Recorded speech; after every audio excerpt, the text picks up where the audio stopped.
Escala en París, Braulio Moro. Bienvenidos a una nueva emisión de Escala en París, un programa de Radio Francia Internacional en colaboración con la televisión France 24 en español, en la que damos la palabra a los políticos, artistas, personas del mundo de las ciencias, de las artes, de la cultura y claramente de la sociedad civil. Hoy vamos a viajar a México, al sureste del país, concretamente al estado de Chiapas, donde hace 28 años el levantamiento zapatista conducido por el Ejército Zapatista de Liberación Nacional, EZLN, sorprendió al mundo entero. Es desde allí, desde el estado de Chiapas, donde 28 años después las comunidades indígenas han lanzado un grito de alerta para denunciar lo que son las agresiones y otros actos de hostigamiento de parte de grupos paramilitares, del gobierno, de las autoridades locales, estatales y del propio gobierno federal, según argumentan ellos. ¿Cuál es la situación de esas comunidades indígenas? ¿Hay testimonios que confirmen dichas agresiones? ¿Qué es lo que se puede hacer hoy en día? Para hablar de ello, saludamos aquí en nuestro estudio la presencia de Antoine Dibon. Buenos días, Antoine. Buenos días. Usted hizo parte recientemente de una de las brigadas internacionales que ha estado observando precisamente lo que está sucediendo en esas comunidades indígenas de Chiapas. Mi primera pregunta es, ¿cómo se enteraron ustedes de que había una demanda de las comunidades indígenas para que observadores de carácter internacional viajaran a Chiapas en calidad de testigos y pudieran confirmar lo que está sucediendo allá? El año pasado con mi pareja decidimos que íbamos a viajar unos meses en México y por eso nos interesamos al país. Y como en Francia tengo mis padres que compran el café zapatista, es así que me interesé mucho al movimiento y pues nos dimos cuenta que lo que hacen en Chiapas es impresionante, ¿no? Desarrollar su autonomía, un sistema político muy democrático y anticapitalista, y quisiéramos dar un compromiso político a nuestro viaje y así si buscamos informaciones y nos dimos cuenta que era posible de integrar brigadas civiles de observación como observador de los derechos humanos y así de apoyar al movimiento de una manera pues muy interesante, ¿no?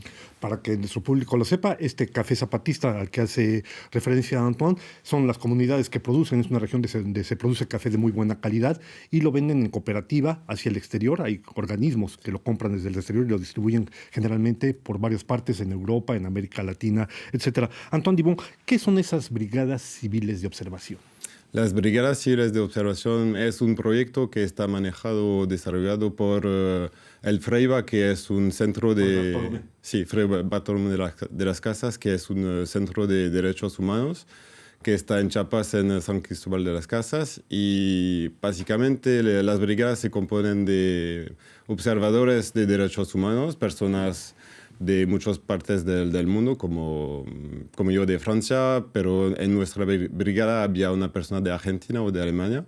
Y la idea es que haya ojos y oídos en comunidades indígenas en resistencia para denunciar lo que pasa allá.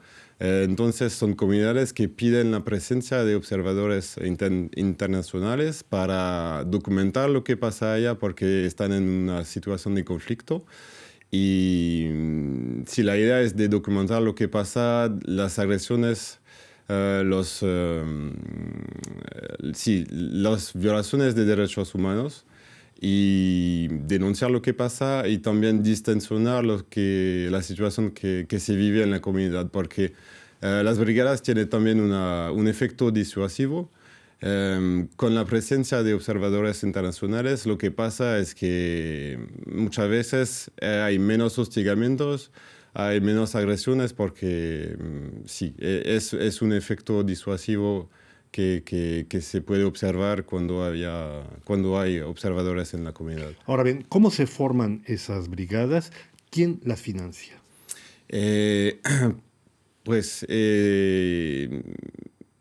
Se forman que, bueno, para participar hay que contactar el Centro de Derechos Humanos. Fray Bartolomé.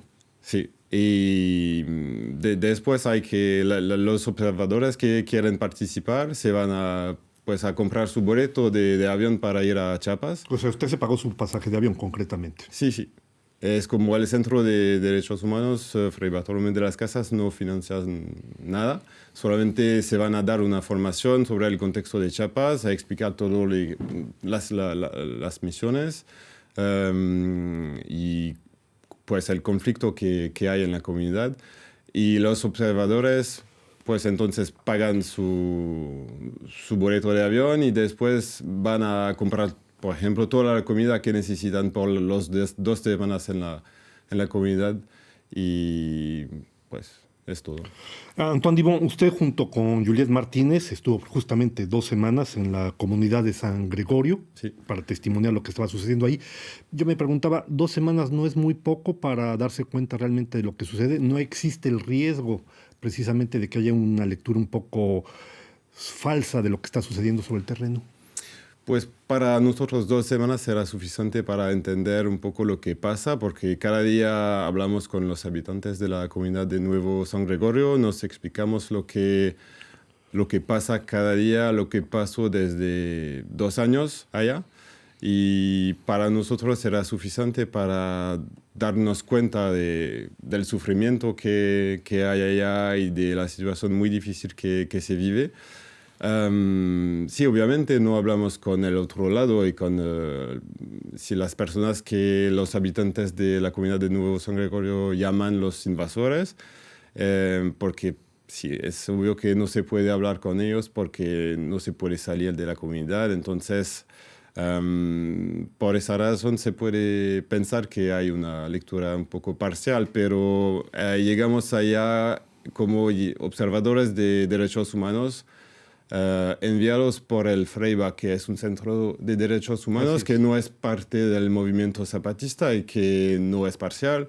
Entonces confiamos totalmente con ese centro y con su trabajo porque sí analizaron la situación allá y decidieron que era necesario de mandar observadores y pues así.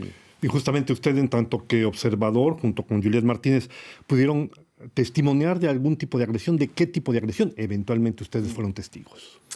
Bueno, lo que vimos allá era que había alambre de púa en todas partes y básicamente lo que pasó y lo que pasa allá es que hay un grupo que llaman los invasores que llegó y que empezó a quitar todas las tierras de la comunidad y a encerrar los campos, la milpa, los campos de maíz, con alambre de púa para robar las tierras, ¿no? Y entonces lo que vimos es el alambre de púa, también el alambre alrededor de la escuela secundaria.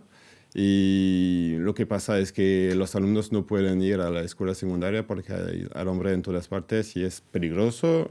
También vimos que para hacer sus labores cotidianas, como para buscar leñas, hay que cruzar el alambre todos los días y a veces los habitantes se lastiman y también no salen cuando hay personas de los invasores en los campos porque es un peligro, ¿no? de encontrarlos. Y entonces eso es lo que pudieron testimoniar. Concretamente, este tipo de ataques son ataques generalizados. Ustedes lo vieron en la comunidad Nuevo San Gregorio, pero tienen noticias de otras comunidades que hayan sido agredidas. Y concretamente, ¿qué hacen las autoridades locales para evitar este tipo de agresiones? Sí, creo que hay otras comunidades que están atacadas, como por ejemplo Moisés Gandhi, es una comunidad zapatista que está en la misma región que Nuevo San Gregorio. Y allá hay un grupo paramilitar que se llama Orcao, que dispara, sí, que dispara balas adentro de la comunidad. Y entonces es una situación muy violenta y creo que hay otras comunidades también en Chiapas donde hay conflictos así.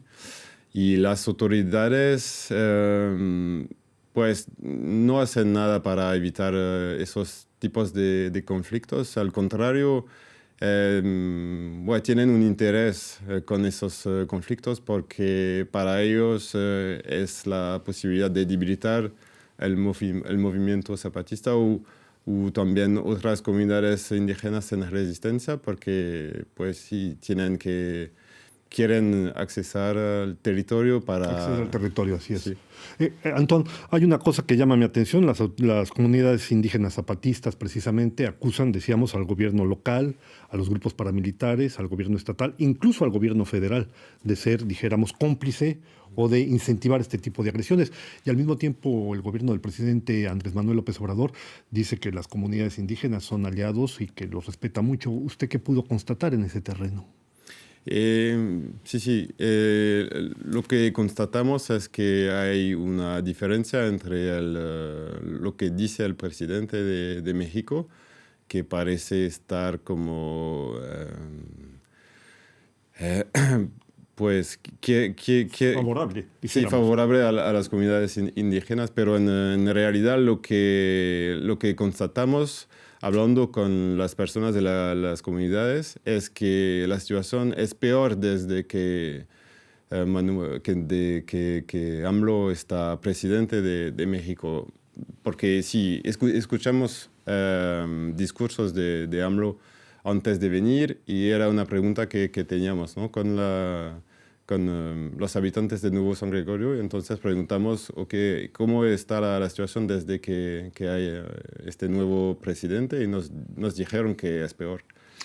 Las fotografías que acompañan esta emisión, que está viendo nuestro público, son fotografías que ustedes tomaron durante su estancia como observadores allá en Chiapas. ¿Qué quisieron mostrar con estas fotografías? ¿Es una manera de testimonio para ver lo que sucede precisamente en un conflicto que aparece relativamente invisibilizado a nivel internacional? Sí, la idea es de difundir un poco nuestra experiencia, de hablar de lo que pasa allá en esa comunidad, porque es una manera de poner la luz, ¿no? En una situación muy difícil. Y también lo que tratamos de hacer es de hablar de las brigadas civiles de observación para dar ganas a personas como nosotros de participar y de apoyar a un movimiento que para nosotros es una inspiración. En 30 segundos, un mensaje en particular que usted quisiera hacer pasar después de esta experiencia, muy brevemente. Sí, creo que el movimiento zapatista es un movimiento muy democrático y que tenemos que apoyarlo, y que si hay personas que quieren hacer un compromiso político, es una manera fácil de apoyar a un movimiento con las brigadas civiles de observación. Muchísimas gracias. Estamos llegando ya al final de esta escala en París. No me queda sino agradecerle precisamente a Antoine Dibon su presencia en nuestros estudios. Gracias. Muchas gracias. A ustedes les damos una nueva cita aquí la próxima semana en otra escala en París.